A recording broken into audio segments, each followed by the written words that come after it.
قرآن مجید میں ایک سورت کا نام ہے النملہ۔ نملہ چوٹی کو کہتے ہیں۔ تو حیرت کی بات یہ ہے کہ چوٹی کے نام پر سورت کا نام رکھا گیا ہے، اور اس سورت میں اللہ تعالیٰ نے چوٹی کا تذکرہ بھی کیا ہے۔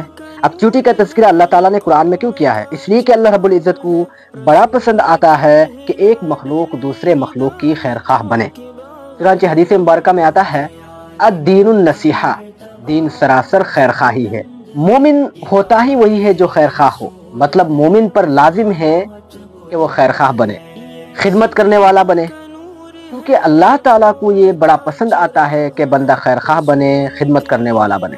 اب توجہ فرمائیے کہ جب سلیمان علیہ السلام اپنے لشکر کے ساتھ جا رہے تھے تو راستے میں کچھ چوٹیاں پھر رہی تھی، تو ایک چوٹی نے ان کے آنے کی بات کو جلدی فیل کر لیا، تو اس نے دوسری چوٹیوں کو کہا کہ دیکھو سلیمان علیہ السلام کا لشکر آ رہا ہے، ایسا نہ ہو کہ وہ تمہیں پاؤں کے نیچے مسل دے، تم اپنے بلوں میں گھس جاؤ۔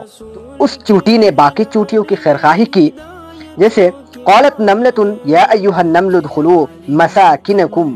مفسرین نے لکھا ہے کہ ایک چوٹی باقی چوٹیوں کی خیرخواہی کرتی ہے تو پروردگار عالم اتنے خوش ہوتے ہیں کہ اس چوٹی کے نام پر قرآن میں سورت کا نام رکھ دیتے ہیں، اور اس سورت میں اس چوٹی کا تذکرہ بھی کرتے ہیں۔ تو ایک بندہ اگر اللہ کے کسی بندے کی خیرخواہی کرے گا تو اللہ کو یہ بات کتنی پسند ہوگی۔ اس لیے حدیث مبارکہ میں آتا ہے خیر الناس من ینفع الناس، انسانوں میں سب سے بہتر انسان وہ ہے جو اللہ کے کسی بندے کو، انسانوں کو فائدہ پہنچائے۔ تو فائدہ پہنچانا یہ انسان کی اچھی ہونے کا ثبوت ہے۔ نبی علیہ السلام نے نبوت کے اظہار سے پہلے بھی محتاجوں کی مدد فرماتے تھے، لوگوں کا ہاتھ بٹاتے تھے، ان کے بوجھ اٹھاتے تھے۔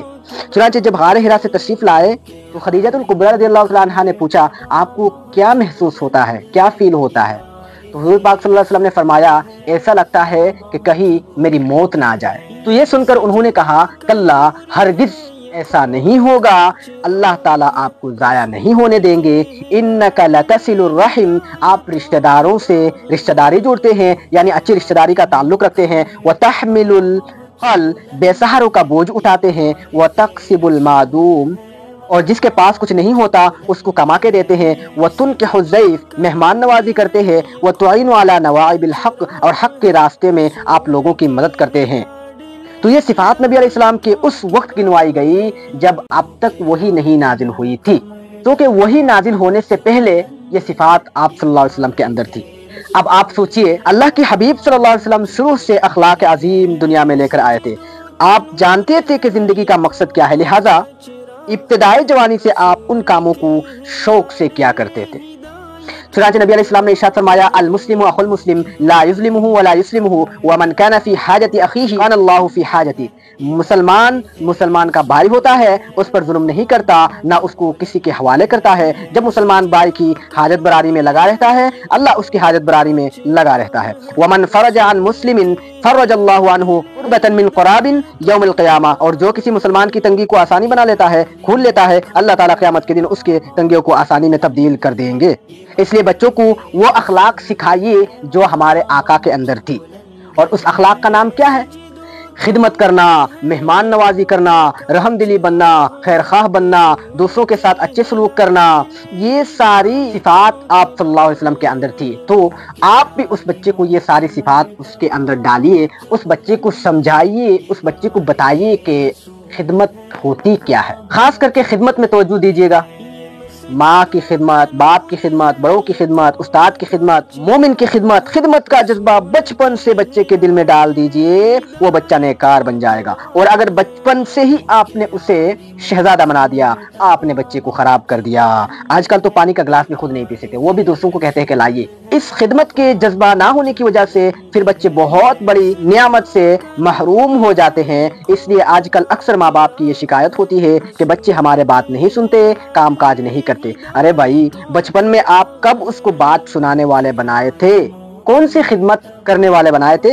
بچپن میں اگر خدمت سکھاتے تو بچوں کے اعضاء کے اندر نرمی ہوتی اور وہ بھاگ دوڑ کے اپنے اپنے کام کر رہے ہوتے، ماں باپ کی خدمت کر رہے ہوتے، ماں باپ کی بات کو سننے والے ہوتے۔ آپ کو موبائل سے فرصت ملے گی، دنیاوی معاملوں سے فرصت ملے گی تو آپ اس کو تعلیم دیں گے نا۔ اگر آپ کو فرصت ہوتی تو بچہ بات کو ماننے والا ہوتا اور خدمت کرنے والا بھی ہوتا۔ علماء فرماتے ہیں عبادت سے جنت ملتی ہے اور خدمت سے خدا ملتا ہے۔ کیا پتا یہ بچہ کبھی کسی اللہ والے کی خدمت کرے اور اسے دعا لگ جائے۔ چنانچہ سلطان محمود غزنوی کا والد سپاہی تھے، ایک عالم باللہ سے اللہ والے کو اپنے گھر میں ٹھہرایا اور 3 دن اس کی خدمت کی تو انہوں نے جاتے وقت اس کو دعا دے دی، اللہ نے سپاہی سے اس کو فوج کا جنرل بنا دیا اور بیٹا وقت کا بادشاہ بن گیا۔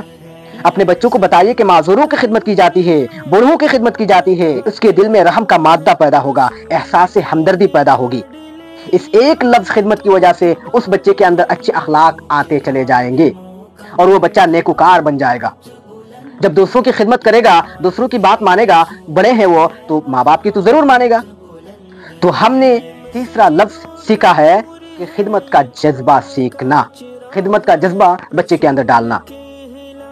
اب آپ بچے کو بٹھا کر واقعات سنائیے، خدمت کرنا سکھائیے کہ خدمت اس طرح کی جاتی ہے تاکہ بچے کے اندر خدمت کا شوق پیدا ہو۔ ابھی اگر آپ یہ ساری چیزیں اس کو سکھائیں گے تو انشاءاللہ آپ دیکھیں گے اور آپ کا دل خوش ہوگا اور آپ کہیں گے ربنا ہب لنا من ازواجنا وذریاتنا قرۃ اعین، آپ کی آنکھیں ٹھنڈی ہو جائے گی یہ دیکھ کر۔ اللہ تعالی ہم سب کو جزائے خیر عطا فرمائے اور کہی ہوئی باتوں پر عمل کرنے کی توفیق عطا فرمائے اور اپنے اولاد کی بہترین تربیت کرنے کی توفیق عطا فرمائے، آمین ثم آمین۔